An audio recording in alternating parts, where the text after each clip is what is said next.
Meeting on the crossroads where the two forbidden subjects of politics and religion intersect. This is the Sophie Scholl Roundtable. I'm Mel McGinnis, and I'm so glad to have with me Kurt Olson once again. One of the reasons why I wanted to have him here is that something he said way back in the spring. And here we're on the verge of going to the voting booth. I guess some have already voted. Yes. And we might have a race.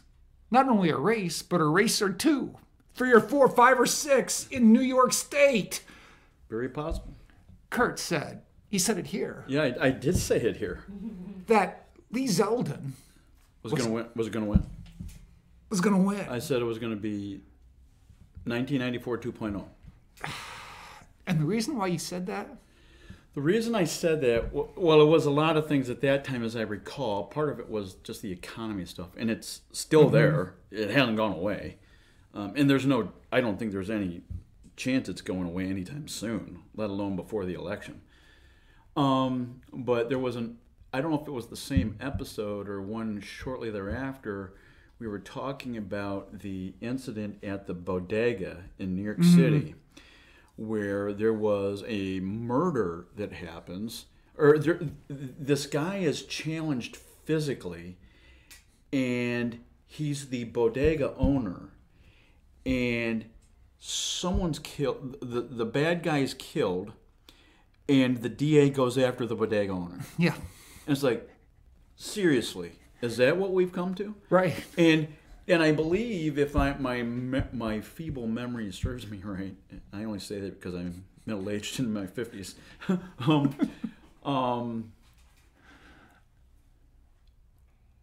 we said at that time that crime could be the signature issue. Mm-hmm. Yeah. And so the things that are kind of coalescing here are a variety of polls. The first one and this was the one that was the trigger for me that made me believe that I was right. This was back in the summer, mid-late summer,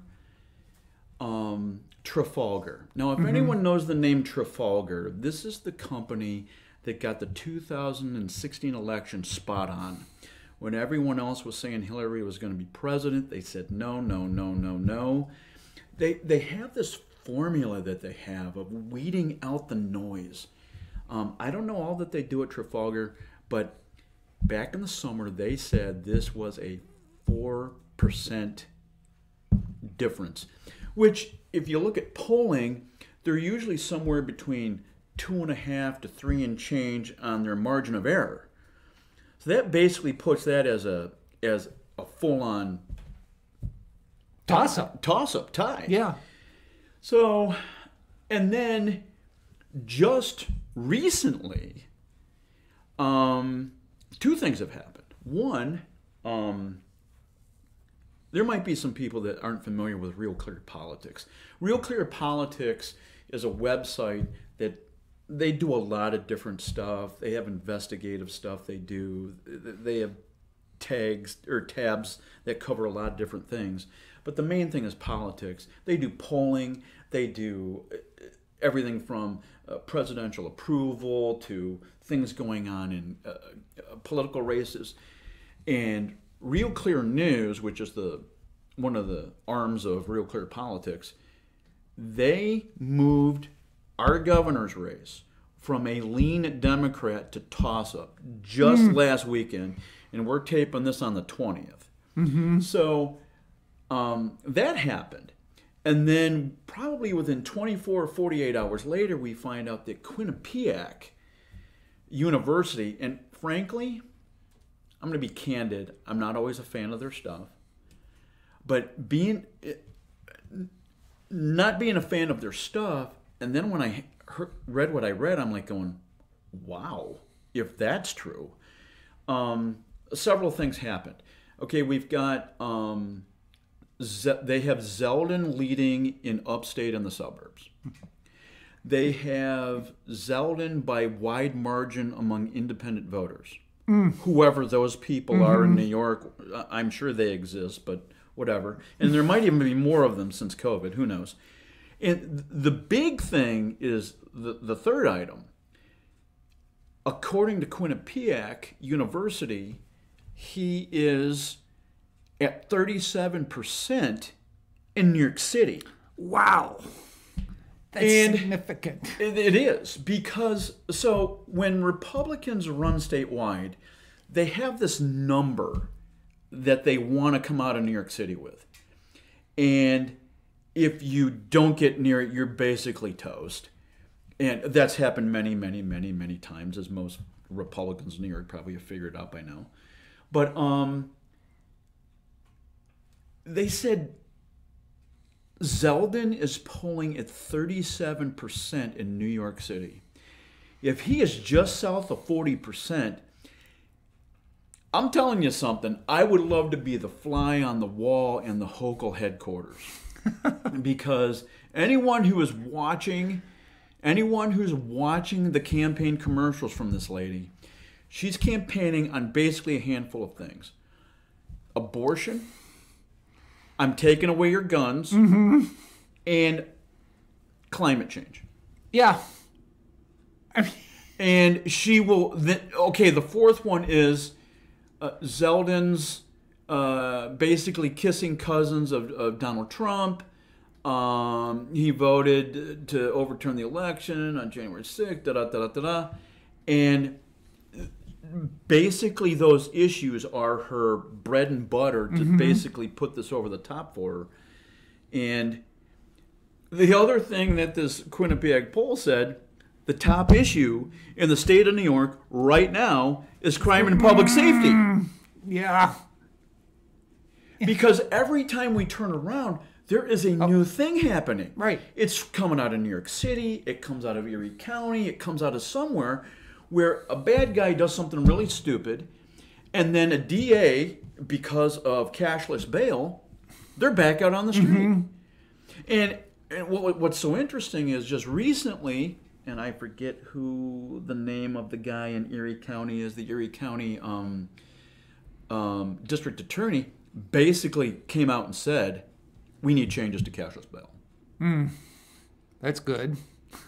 So there's, if you want headwinds going for you, Team Zeldin has a few things going for them. I believe the energetic voters are on the right. Yes. Period. Yep. The energetic voters are on the right. He's got numerous people, entities that have. He's got numerous entities that have. There's polling that has basically been sliding his way. I mean, and if you want a race that is potentially this close, and the things that you want people talking about, crime and public safety, basically every tweet and almost everything he's putting out, it relates to it in some way. Everything is weighing for him. And I read things, I catch a headline or two that talk about how Democrats in Albany that are running for election or re-election, they really don't want appearances with her. And, you know, I don't think this woman is anywhere near as popular as they would like to believe. So it's like you're saying, and I see it too, what's happening at a national scale with Democrats avoiding appearing with Biden is happening with New York, with Hochul appearing with whoever. Yeah. Yes.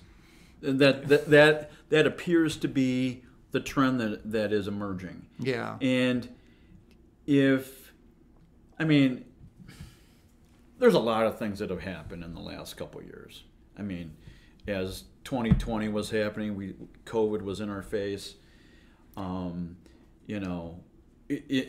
don't know how one president in 1 year can do so many things to wreck their approval, but Biden has found a way to do it. And here's the thing that I think people should kind of take away with. So we see this in elections many times.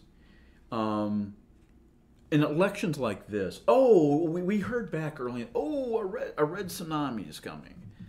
And then you heard the trickle that, oh no, Biden's popular, the Dobbs decision is going to wipe that out.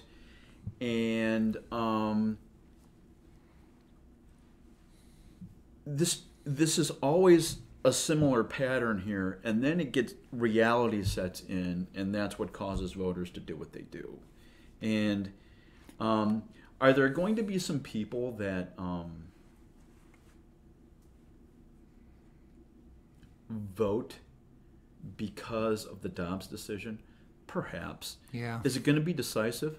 No. No. I don't believe that for a second, because there's an awful lot of polling of the American people that suggests, by overwhelming numbers, they favor the restrictions that have been put in place in the states. And all the Supreme Court did is basically said, there's this thing called the 10th Amendment. We're basically letting the states do their thing.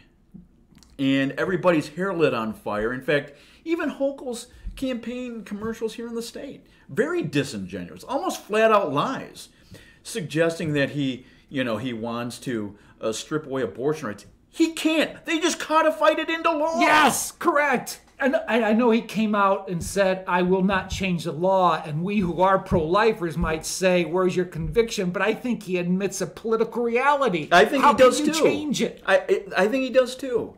And the harsh reality is, abortion has been a political issue since 1973.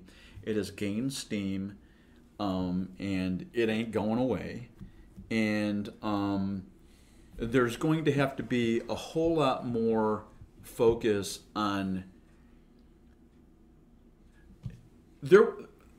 what the pro-life folks have been doing the last couple of decades is winning hearts and minds. That was a common thing that was frequently said, winning hearts and minds.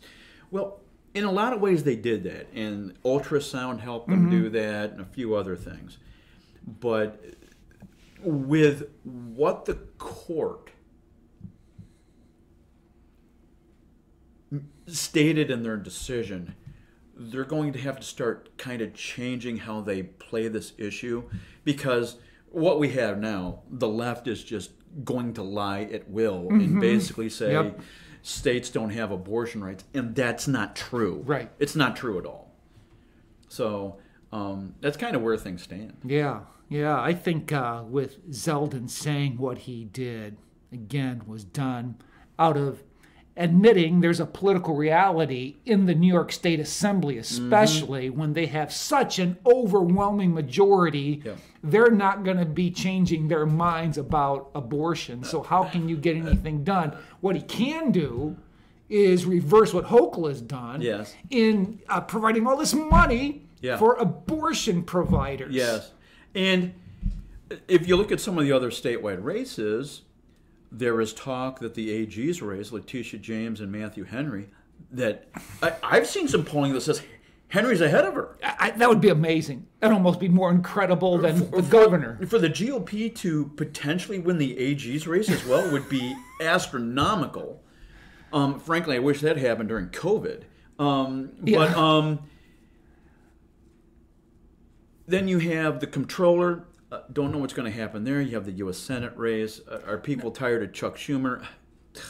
I don't know how you can't be. Now, it is pretty interesting to notice in that race. I mean, it was just considered very safe. He wasn't even on the real clear politics. But now it's moved into the category of likely. But still, I found that very interesting. And here's the thing that's happening.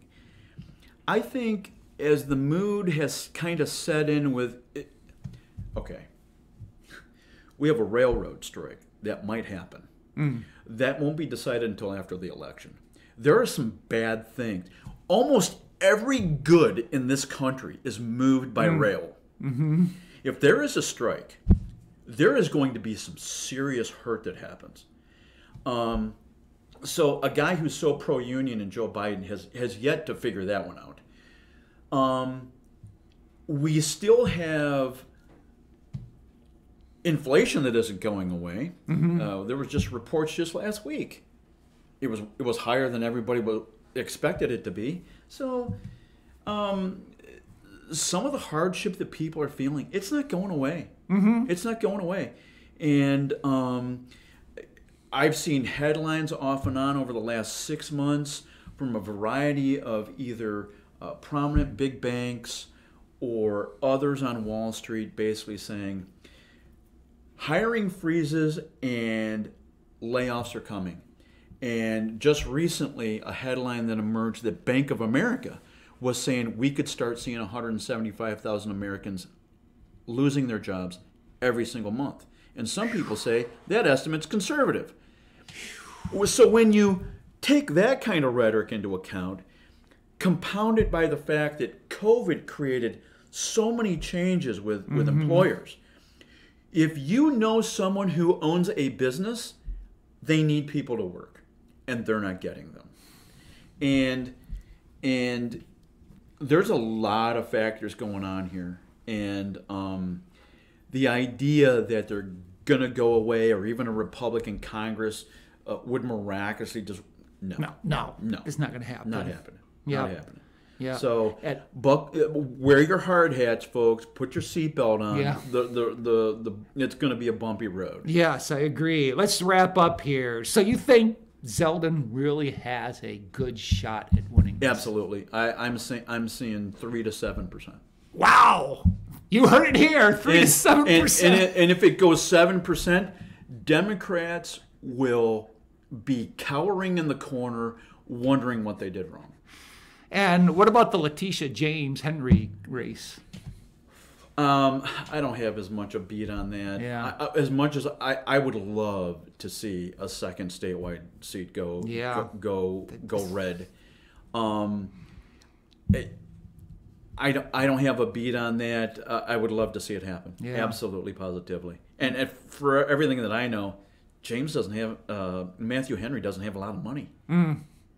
Okay. The first commercial I saw was just recent. Yeah. And so I don't know what kind of money Zeldin and Matthew Henry have, but they could probably use a few more bucks between now and election day. I love the confidence of Lee Zeldin and his commercials. They get my attention. But I also say, watch Joe Pinion. No, he might not probably won't beat Chuck Schumer, but the guy is articulate. The guy is a conservative. I really love to hear him speak, and that's the kind of senator I would love to have in Washington, D.C. Yeah. I feel like he's a Ted Cruz. Oh, anyways, we got to wrap this up in this edition of the midterm elections on the Sophie Scholl Roundtable.